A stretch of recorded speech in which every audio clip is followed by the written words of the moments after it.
Muy buenas, Santiago González Varas. En corto sobre vídeos largos tenemos aquí hoy a Walter Pater, sobre todo Mario Lepicúreo, también la novela de la momia, aunque es a mi juicio una obra menos interesante.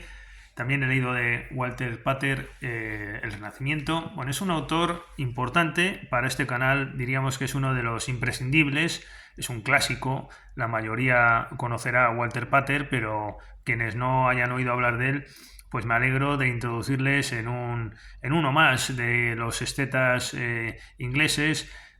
Pues está en el contexto pues, de Ruskin, que de hecho fue su maestro, nació un poquito antes y murió un poco después de nuestro autor de hoy. Está en el contexto también de, oye, pues de Oscar Wilde, de Hawthorne, pues de Thomas Moore, bueno, de todos estos autores, incluso pues del parnasianismo de Gautier, aunque este es francés, porque esto del esteticismo pues tiene muchas variantes, porque Mario Epicúreo se considera por algunos, dicen, bueno, es la Biblia del esteticismo.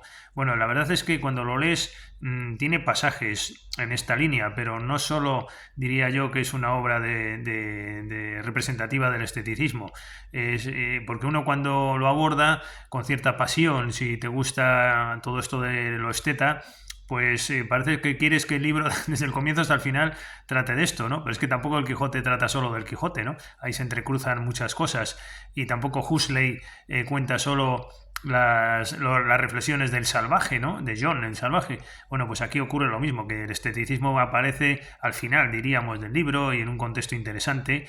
Y diría también que el esteticismo pues depende también incluso hasta de los países, no lo mismo el británico que el francés que el español, ¿no? De Hoyos y Vinent o del modernista Valle Inclán en su época modernista, y ni el alemán, que a mí es el que más me atrae, ¿no? Por su contenido más intelectual y más de filosofía del arte, ¿no? Que a ver si hablamos de esteticismo, pues ahí está la cuestión, ¿no? ¿Por qué no? Bueno, pues Mario Epicúreo apuesta por la filosofía para dar respuesta a las claves de la vida, de la existencia. Yo cuando en su día leí esta obra, tomé una nota y me decía en este texto, solo en los capítulos 8 y 9 y en parte se contienen algunos pasajes que inciden directa o esencialmente en este punto de vista del placer estético o de la religión del arte. En puridad, en la obra en general predominarían otros factores. El interés es más bien literario o novelado histórico-descriptivo, aunque de fondo, de una época, el siglo II después de Cristo, y en especial el gran logro de Pater está en la magistral combinación entre elementos del paganismo y del cristianismo, logrando una idea de espiritualidad con distintas manifestaciones, desde los valores de la educación pagana tradicional del personaje hasta el desarrollo creciente del cristianismo como creencia superadora. El libro va descubriendo la vida de Mario. De niño vive en un ambiente tradicional donde los dioses están muy presentes. Mario muestra una clara vocación hacia la poesía. Se cruzan las enseñanzas de Flavio, quien después muere, igual que su madre y antes su padre. Se entremezcla un relato de Cupido y Psique y después el eufismo epicúreo. Camina Mario hacia Roma y allí el autor se detiene en la descripción de escenas del emperador Marco Aurelio y del sentido de la religión para los romanos. El libro nos cuenta las disputas entre escuelas filosóficas y finalmente Mario es apresado por coincidir con un grupo de cristianos donde él se encuentra. Él podría salvarse, pero al saber los romanos que hay uno que no es cristiano, aprovecha Mario para liberar a su amigo Cornelio, sin que éste lo sepa. Siente así la amistad en lo más profundo de un modo filosófico pagano, pese a que al final triunfan los sentimientos entremezclados de tipo religioso. Esta parte final literaria sería la más lograda. Bueno, entonces en realidad es de lo que trata Mario Epicúreo, informando al lector que no haya leído este libro para que si quiere abordar su lectura pues sepa lo que se va a encontrar. Porque es la Biblia del esteticismo y después habla de esto, las relaciones entre lo pagano, el cristianismo y después el triunfo de la amistad y el sacrificio de lo personal.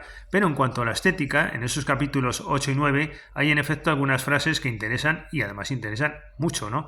Todas es como que la vida es el objetivo de la vida es el objetivo de la vida, ¿no? La vida para ser vivida, en el sentido de desarrollar capacidades para obtener la visión beatífica, como experiencia real en el mundo y como objeto de la educación correcta, que no es la transmisión de un cuerpo abstracto, sino la transmisión de un arte. La educación estética se ocupa de aquellos aspectos de las cosas que nos afectan placenteramente por medio de la sensación. Desde luego, el arte, incluyendo todos los tipos más refinados de literatura. Eso sí, el placer termina convirtiéndose en el único motivo de la vida. Bueno, y aprovecho para reseñar también El Renacimiento, escrita en 1873, donde se desarrolla esa idea según la cual la existencia ha de consagrarse a la búsqueda de la sensación. Esto de la sensación nos ocupa en muchos programas, porque yo personalmente escribo mucho sobre esto, y claro, si eres esteta, pues este mundo de las sensaciones, aunque sean intelectuales o elevadas o místicas, no tienen por qué ser sensaciones vulgares, ni sensaciones tipo pop, sino sensaciones de otro tipo. La sensación no se puede asociar a lo intrascendente y a lo banal exclusivamente, sino a la sensación musical que te produce pues una cierta elevación, diríamos, ¿no? Una sensación de calidad. Bueno, pues a la búsqueda de todo ese mundo, esta obra de Renacimiento pues aporta también cosas, ¿no?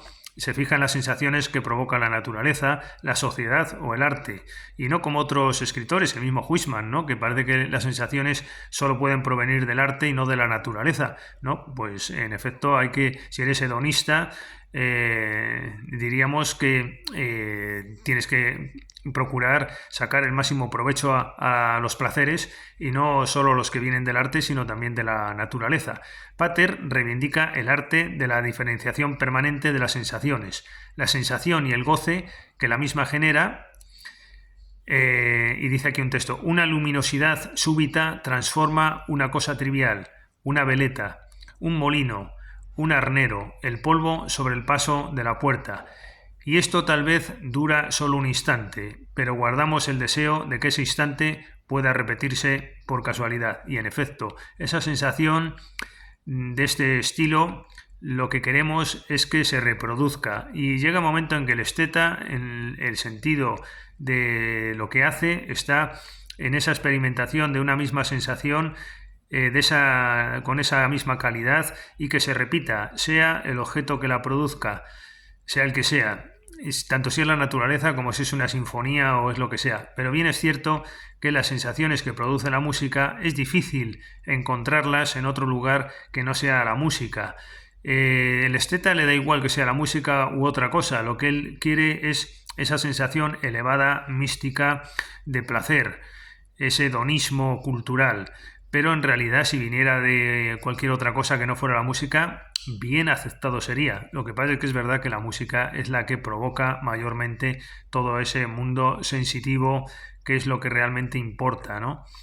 El goce puede venir de la excitación intelectual proporcionada por la filosofía, la ciencia y las artes, tanto como por los hombres, pero hace falta arder siempre de esta llama semejante a una gema y mantener este éxtasis, dice en esta obra titulada El Renacimiento nuestro autor Walter Pater.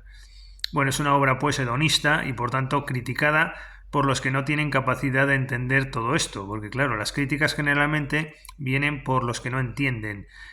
Hay alguna excepción, me estoy acordando de una persona, pero no quiero entrar en polémicas, que sí es un gran maestro y sabe mucho y me quito el sombrero, pero con criterio se opone a todo este mundo. Bueno, bien, es otra escuela, es otra tendencia. Yo respeto muchísimo, porque además es verdad que todo esto quizás sea un poquito nórdico, todo esto de las sensaciones, muy alemán.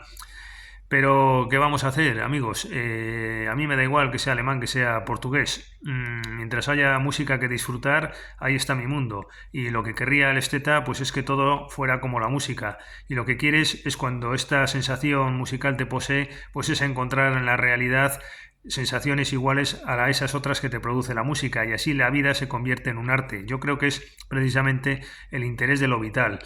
Esto lo he tratado en mi libro La sensación de sinsabor y el placer estético, publicado además por fortuna, en una gran editorial como la editorial Abada, un librito muy pequeñito que les recomiendo, y también en otros libros de poesía, hastío y belleza, y en muchas más publicaciones, pero sobre todo destacaría La sensación de sinsabor y el placer estético.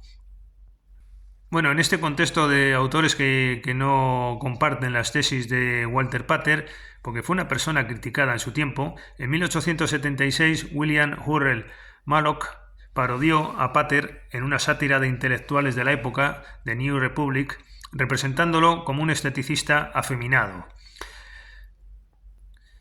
Bueno, ahí lo dejamos. Este tipo de clásicos del esteticismo, que es desde uno parte, los dedicamos siempre quizás un poco más de atención, inconscientemente, tengo que confesar, pero siempre acaba saliendo esto y claro, uno no se resiste pues a relacionar lo que hace con estos pensadores estetas del siglo XIX, finales y todo ese mundillo. Bueno, pues nada más, muchas gracias por su atención, espero haberles entretenido. Gracias.